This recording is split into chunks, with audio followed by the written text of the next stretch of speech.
Ganito yung tunog ng 18K guys. Kapag mga sing-sing, ganito yung tunog niya.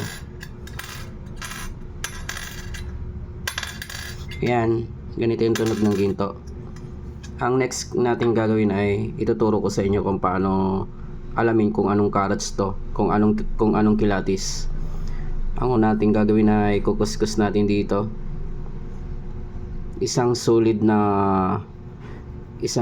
na kulay na manggagaling sa singsing na may iwan dyan sa black stone na makinis.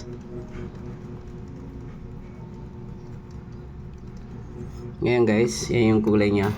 Titigan yung maigi guys yung kulay. Yan. Yung kulay dilaw na yan, titigan yung maigi. Kailangan po, pag nilagyan po siya ng acid na pang-uri ng gold, kailangan po hindi po siya mabubura. Once na nabura po, pag pinatakan ko yung kulay na yan, ibig sabihin po, hindi po siya totoong ginto.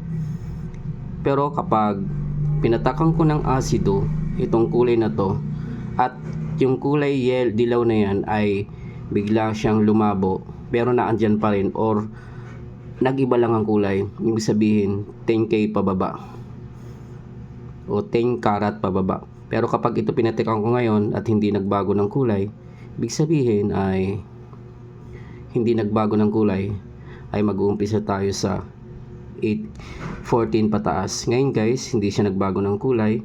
Lalagyan ko po siya ng abo po ng sigarilyo. Pwede na. Ngayon, pag pinatakan ko po uli siya nitong acid,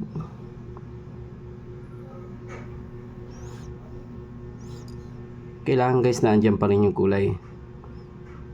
Hindi pa rin nawala. So ayun guys, nandyan pa rin yung kulay nya.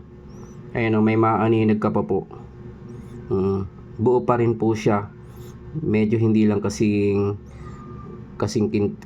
kapal nung kanina, yung kulay kanina. Ibig sabihin po, hindi po siya nabura. Kapag ganun po guys, hindi po siya nabura, nilagyan natin ng abo, tapos sinugandahan natin ng asido at hindi po siya nabura, naandyan pa siya, may makikita ka pa po siyang guhit na kulay yellow.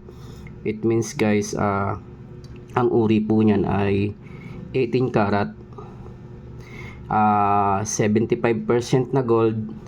Kapag ang nakaukit sa singsing, kwintas or sa lock ay 750, ibig sabihin po ng 750 ay 18K, 18 karat. Ganun po yung guys ang pag-uuri ng 18 karat. Pero kapag nabura po yun, nilagyan natin ng abo, tapos nilagyan natin sinigundahan natin, nalagyan ng asido, pag nabura, 14 karat lang po yun. Itong singsing na po ay may mark siya na may naka-engrave dito sa banda ilalim 18K. Pero hindi po dapat basihan po kung may naka-engrave dyan na 18 karat. Iba rin po talaga kapag inuuri ng aktwal, para makasigurado kung totoo ba siyang ginto o hindi, at kung totoo ba yung marka na 18K na nakalagay. Doon po talaga magbabase sa pag-uuri ng aktwal sa pamamagitan ng black stone or asido. Yan po yung tunog ng ng gold.